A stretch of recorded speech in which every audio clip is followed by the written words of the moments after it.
does someone look like that at 21? Steroid. Warning, this content is for entertainment and educational purposes only.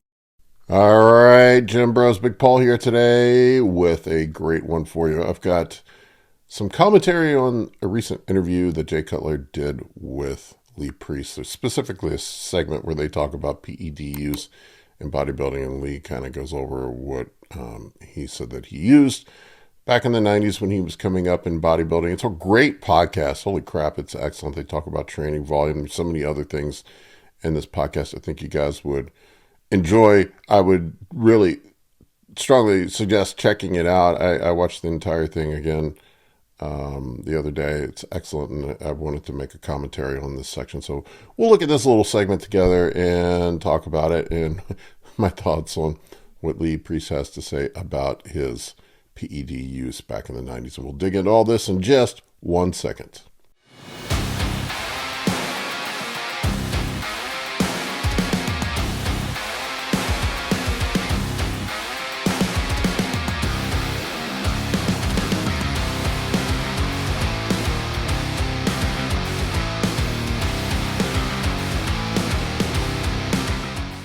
Size. And I remember like Ed was going on and on, like, this kid's unbelievable. He just turned 21 at my house. I'm saying, how the fuck does someone look like that at 21? Steroid. And the funny thing is like in today's society, dude, we talk about what we took. Oh, yeah. And it was pretty much nothing because we're completely broke, right? Well, that's the thing, because even Ed said on my documentary, and thank you for being on it too, and Ed said, he goes, Lee didn't know how to use anything because back then Ed was getting it for me. And I've always said, look, when I used testosterone, the highest I ever went was 400 milligrams. But remember Trevor from Nuclear Nutrition? Of course, yeah, he lived here. It was massive, yeah. And one time he goes, Lee, maybe if you take more, you'll get bigger. So he had me taking 800 for a while, and I felt shit, actually felt shit. I went back to 400, I felt good. And if I used Dbol, I wouldn't go over 30, 40 milligrams a day. And then I said I only ever did growth hormone once in 94 and once in 96. I didn't feel like I got anything from it. So now I'm older, I'd probably use it, but that's the only time I used it. Never did insulin. And I've always told people exact amounts and, oh, you're lying, you're this. Paul Dillette lived with me for almost a year. Yeah, man. Well, a couple things here. Lee, a lot to unpack here.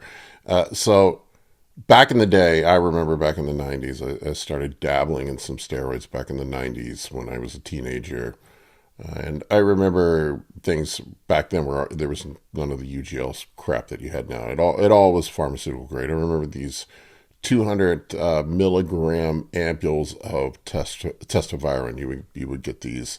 We used to get the bare testoviron that I recall. I think the sustenance were 250, if I recall correctly, but most of the guys I ran into, we had the bare ampules that were 200 milligrams, and then Deca was 100 milligrams, if I remember correctly. And then if you could get your hands on some veterinarian equipoise back in the day, I think it was something like 50 or 75 milligrams per milliliter. So a lot of the stuff was really low dosed, and it was pharmaceutical grade all back then, and it was incredibly expensive, at least where I lived. Like I remember buying an ampule of testosterone being pretty expensive back in the day. Guys used to charge an arm and a leg for this stuff. It's not like now where you can order everything you want online like it's fucking Amazon.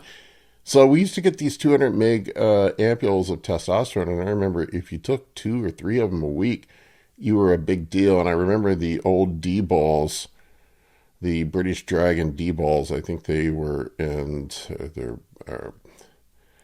what were they, 5 milligrams? I think they were 5 milligrams a piece. And so like guys would take 4, 5, 6 of those, which would, 6 of them would be 30 milligrams. Now, whether or not Lee really ran that low dose of stuff throughout his whole career, only he knows. What I would say is guys now are not running doses that low. That is not shit. They're bros just doing their first cycle running that right now.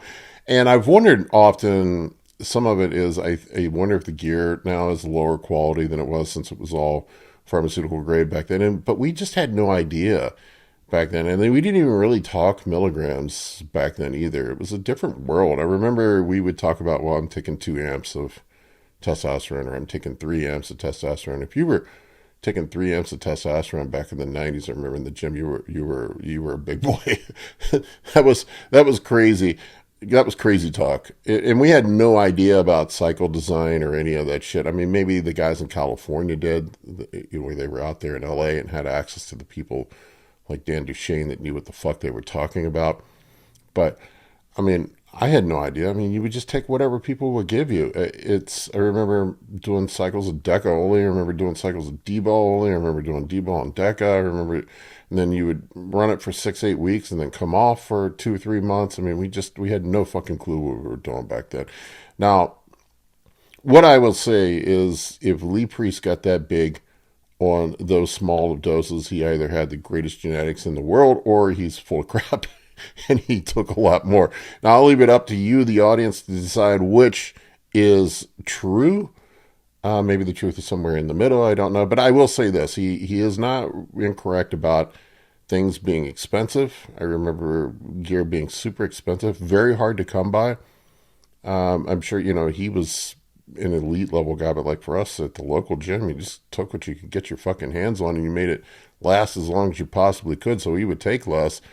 I remember, back in the 90s getting my hands on, I think it was 20 amps of testoviron. They came in these little boxes. I think there was 5 in a box. I don't remember. It's been a long, long time. And I thought I was in the big time, man. And I made that last for 2 months. Or no, I'm sorry, 10 weeks. So I took, 10 weeks. So I took 2 a week as what I took. And that was a spicy cycle for me. But I track everything I took. I never took more than, I think all the way up to 2005, I never took more than 500-600 milligrams of testosterone. I remember I hit 300 pounds in 2005. Was not a pretty 300 pounds. I'll post some pictures sometime. But I have all of it documented. I remember my cycle back then. I looked back. My cycle back then was 500 test, 300 EQ, and I was running 30 milligrams of Dbol a day with it. I think maybe 100 or 150 Deca or something like that. I think it was 100. I think the amps of Deca were 100 milligrams, so I was taking one of those a week.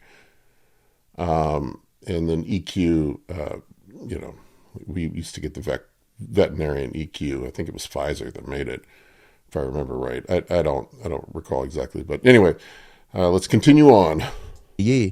And Paul would say, Lee hardly used anything. Yeah. But yet people don't believe it. Other people say, well, you done this? I'm like, I'm the one that took it. I know what I'm taking. I said, where'd you hear that from? Oh, such and such. I'm like, I don't even know that guy. So how would he know what I'm taking? That's why I tell people, like, I go to England sometimes. I've done seminars there, and I ask young kids, some are on 2 to 5 grams. I'm like, where the fuck do you put and this? they don't believe what you say, right? No. Well, because their mentality is, I'll be sitting there, if I say I use 400 and they're on 1,000, they're like, well, he's bigger than me and I'm taking 1,000. He's got to be on 3,000. I'm like, it doesn't work that way. And the sad thing is now no one does the foundation work, because from 13 to 19, I was natural, even when I won all those shows, because I just had good symmetry, and for the muscle mass I had, I looked a lot bigger on stage than what I was. But then, like I said, after winning the shows 3 times and not getting it, I'm like, well, if I'm going to America, I'm going to need to be bigger. So I did my first 8-week cycle. Halfway through my 19th year, I put on 20 pounds of muscle straight away, just doing 200 milligrams. Now, that's something, I think he said he took 200 milligrams of test. Sorry to cut that off early when his first cycle. That's when you know, and I'll see it with guys all the time. That's when you know when guys have elite genetics, is if they take 200 milligrams of test, essentially TRT, high-end TRT dose, and they blow up, you know that you're a hyper responder. I'll see it very rarely. I would say maybe 1 out of 100 people I work with are like that. I can think of a kid that I worked with that just blew up on basically nothing. You do see it on occasion, and then you see the opposite in the spectrum too, where guys have to, run grams and nothing fucking happens. Most people are in the middle somewhere. I'd say most people will do that, but I would say you're an outlier if you blow up 20 pounds of muscle on 200 milligrams of testosterone. You're a 1 in 100, maybe even less than that. You're genetically a hyper responder. I bet if he had genetic testing done, he either has some sort of, my guess would be some sort of myostatin gene inhibition, or maybe he has the CAG, the right amount of CAG repeats for being a hyper responder to PEDs, but that would be my guess. And you can look at it like, you know, and he talks about like basically dude did everything that guys now say is incorrect for growing muscle. I remember, I think he said one time that he trained biceps or trained his arms every day of the week, and he was trained multiple times a day. You know, in today's world, that would be considered overtraining. I mean, he was eating fast food in the off season. On this podcast, he talks about how he never weighed or measured any of his food. He just ate less and ate better on contest prep, and he ate more in the off season. Never really did any of that. So clearly the guy is a genetic freak and can get away with stuff that the rest of us can't get away with. And God bless him, you know, fantastic for him. And why would you take more if you didn't have to?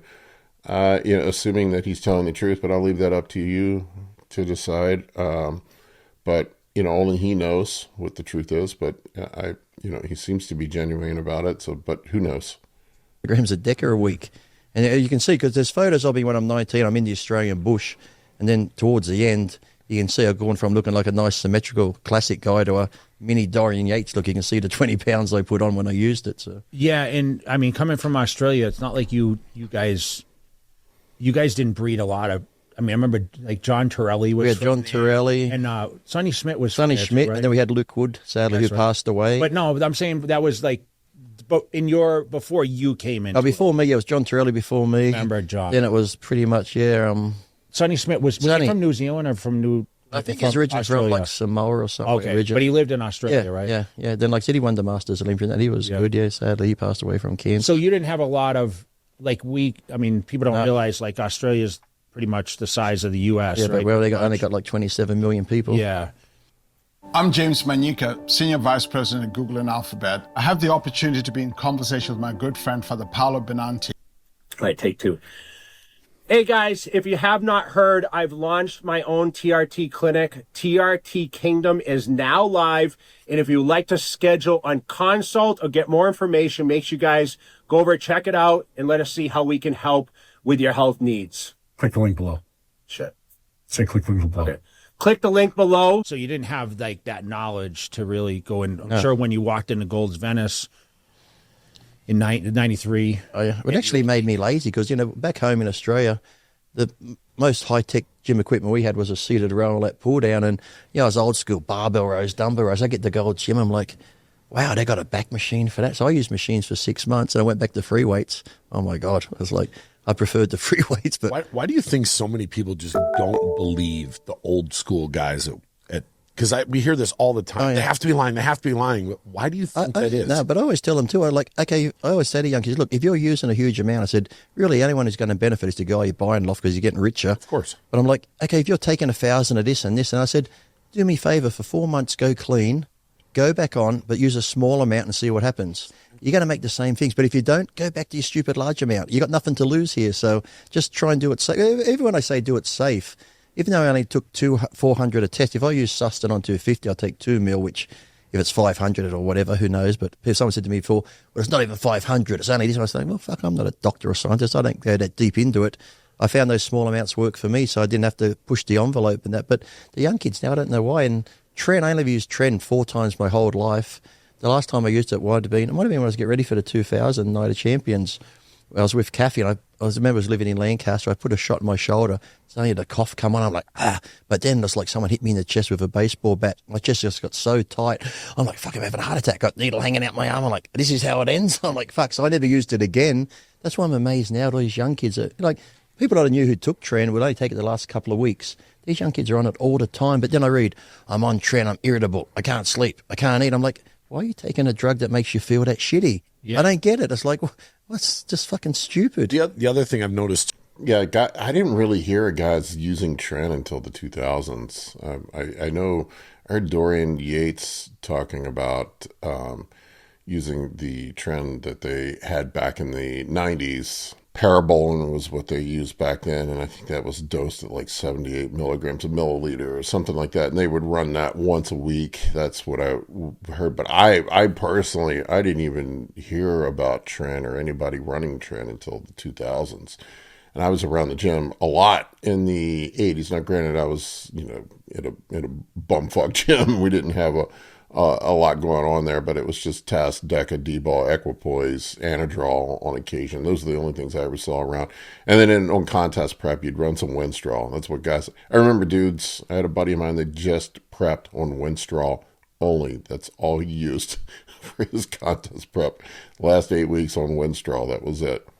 And, you know, he got pretty shredded, but we just didn't have access to information. We didn't have access to the drugs back then. And the drugs we did have, I think, were high quality because they were all European pharmaceuticals. And, you know, I wouldn't be surprised if he didn't run Tren. I'm not a big fan of Tren. I haven't run it a whole lot in my life, you know, periodically. Yeah, I've probably run it 4 times maybe in my entire life, something like that. But I'm not a big Tren guy. I don't, you know, it is great. It's a great tool if you can use it. But here's what I will say. Things have progressed quite a bit since then. And a lot of it's genetics. I have to wonder now, too, if a lot of the gear that we take now isn't watered down. So if the doses really are what they are. I'm going to have another video coming up here shortly, but where a study took a look at a bunch of UGL gear. And I think it was something like half of it was significantly underdosed. It was pretty crazy, but you know, keep an eye out for that one. But it was pretty crazy how much the UGL gear was underdosed, and I don't think we had that problem back in the day. And you know, look, once again, who knows what he really took? I do think guys now come out of the gate too hard with stuff, but some of the old guys, you know, lecturing people, you're like, why are you taking that? I'm not going to be one of those guys. Look, more works. It clearly works, but more comes with more risk. We can mediate some of that risk by compound choice and managing other health factors and yada, yada, yada. But I'm not going to be the guy to lecture you and tell you that you shouldn't be the old guy. You shouldn't be taking whatever. That's your personal choice. You do what you want. But this is an interesting take from Lee on this stuff. When you guys came up, you started small, and as you progressed, you took more things. Yeah. Now there's guys at the national level that are taking more shit than you two took combined at your peak. Well, I used to tell people, I said, a lot of amateurs I'm speaking to, you've probably spoken to too, and I'd tell them, you're taking more than the pros. No, we're not. You're lying. I'm like, I'm not lying. We're not. And that's why I try and tell them this. Now, that part is true. I have seen that true to a certain extent. Once again, I'm not going to insult your intelligence. There are some pros that run a lot of fucking shit. But I've also seen some cycles of top tier Olympians, like I know that are legit, and they're taking less than some guys I see competing for national shows. And usually, and I see this all the time, most of the time when guys press the gas pedal down the hardest is when they're trying to get their pro card. The guys that have elite genetics, they just excel so quickly, they never really have to take that much before they get their pro card. And they just kind of skip, you know, it's kind of like playing Monopoly. You don't, you know, you just skip go. You go all the way around the board and you just skip that whole first stage. You know, some people just, you know, when you hear somebody getting their pro card in 2 or 3 shows, they're a genetic freak. They probably didn't have to do a whole lot to do that. Not like the guy that's been grinding away for 10 years, chipping away, gaining 4 or 5 pounds a year, running gear. That's the guy that's usually going to press the gas pedal down. And I see a lot of guys get to the point, you know, who knows, maybe I'm this dude, I don't know. But not that I've only pressed hard really once, and that was getting my pro card. But, you know, a lot of dudes, you know, guilty as charged. When you are trying to get that pro card, that's your shot, man. And you press the gas pedal down hard. And I see a lot of young dudes that do that. And then they have nothing left when they turn pro. They've kind of, their health is kind of shot. They've played every card that they can possibly play.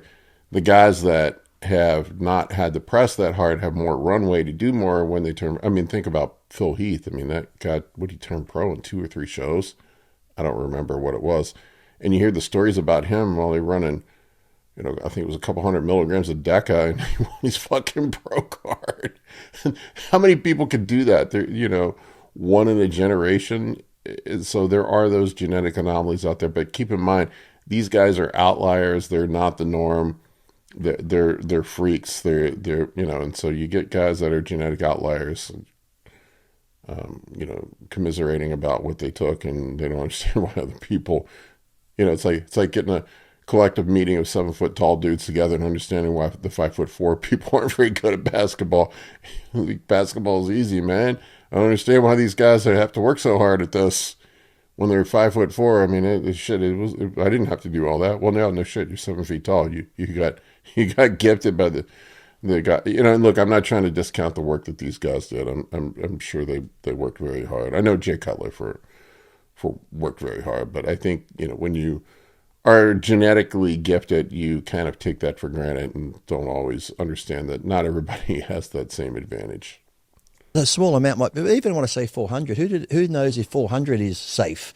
To me, it just seems safer than 1,000. Yeah, but yeah. So I'm just going off that. But then I was always smarter because I'd always bulk up. Even back then, I was always getting my blood work done off season, contest time to see how it was. And then one time I got a cardiomyopathy just from a viral infection. And I remember Sandy was one of the head nurses, Sandy Rinaldi at the Santa Monica Hospital, and she came in. I was like, let's get ready for the Ironman. So I had to pull out of the show. I ended up doing it, but I just did it clean because I had to get all the gear. But the funny thing was, I was with Kathy in the hospital, and this nurse comes in. And just, no joke, I'm laying in bed and that. You look at the chart, and Kathy said something to her, like, how's he going to do? He goes, he's going to die. I'm like, I'm going to die. Then it was her. Yeah. I'm like, really? That's what he's going to die. So I'm like, okay. Then all of a sudden they bring me in this food, right? And I was like chicken, the shitty hospital chicken and vegetables, and there's a piece of chocolate cake. And she goes, okay, you can eat that, but she goes, try not eating the cake because we've got to do more tests and the sugar might set it off. And I'm like, okay, fine. So she leaves. I start eating the cake. She walks in. She goes, I told you not to eat that cake. I said, but you also told me I'm going to fucking die, so I'm going to fucking die. I'm eating the chocolate cake, so... That's hilarious. Yeah, that's hilarious. They told her he was going to die. I wonder why they told doctors, especially back then, they seem to be more open now. They used to think he would die just from taking a little bit of testosterone. It was fucking crazy back then. I'm like, fuck, I'm not dying just eating chicken and vegetables. You know what's crazy about that though, Lee, is that I sort of cut you off, but the reason I was saying was, so from that point on, early 2000s, I started getting my heart checked yearly after that just to keep an eye on it. Because, we get athlete's heart. Your heart's enlarged anyway. So ever since then, I've always just had it checked. So I sort of kept along those lines the whole time, and I've done it ever since. That's honestly surprising that he got his heart and his health checked starting that early. I mean, nobody back then was. Nobody was paying attention to any of that shit. And that's probably why dude's in his 50s now and he's in good shape. And if he truly did run low doses, is probably why he's still pretty healthy. I mean, he still looks great, still has his health together. This is pretty much the shit I wanted to cover on this thing. But I think, the thing that we can take away from this is who knows what he really took. Maybe it was a little bit more. I don't know. Only Lee knows that. Maybe he's telling the truth. Only he knows that. The one thing that I can tell you is there are genetic exceptions. There are genetic outliers on the far extreme of being hyper responders. There's genetic outliers on the far extreme of being non-responders. But the majority of people are somewhere in the middle. The rest of us are somewhere in the middle. A little left of center, a little right of center. Maybe, better than average, but not as good as others. It's... I would say that I'm above average in response, but I'm not a hyper responder either. I've had to work hard to put on size, but it comes easier to me than it does to other people. And I do recognize that. I see it when I see what some of my clients go through, where they have to diet harder than me. They have to take more than me to get similar response, or maybe not even as good a response. Sometimes I'll grow onto your team more than some of my clients will on a full blast. And I do recognize that not all of us are created equally when it comes to the genetic response. And I understand that that's frustrating for some people, but, I mean, I don't know, maybe he is telling the truth. Maybe he's not. He seems like a genuine guy. I don't know why he would bullshit, but who knows? You guys can let me know in the comment section below what you think. Is Lee telling the truth? Is Lee full of shit? I'm leaning towards him telling the truth, but only he knows. I will say this, guy's a genetic freak. He can do stuff that the rest of us can't do or get away with, clearly. Eating a shit ton of food, getting fat in the off season, and then getting in shape. That is not a formula that would work for 99% of people, but it worked for him. If he could get in contest shape, taking 400 milligrams of testosterone, that is not something that would work for 99% of people. He said he competed clean in a show as a professional, which wouldn't work for 99% of the people. He didn't weigh and measure his food. It's further on in this video. I'm not going to get to that part. That wouldn't work for 99% of people. So we can see all the evidence here leaning towards this guy just being a complete genetic freak. And I just want to let Lee know I'm a big fan. I love his career, and I follow him religiously. It's not meant as any disrespect. Just giving my honest thoughts on this stuff. Let me know what you guys think below. I appreciate each and every one of you. I'll see you on the next episode.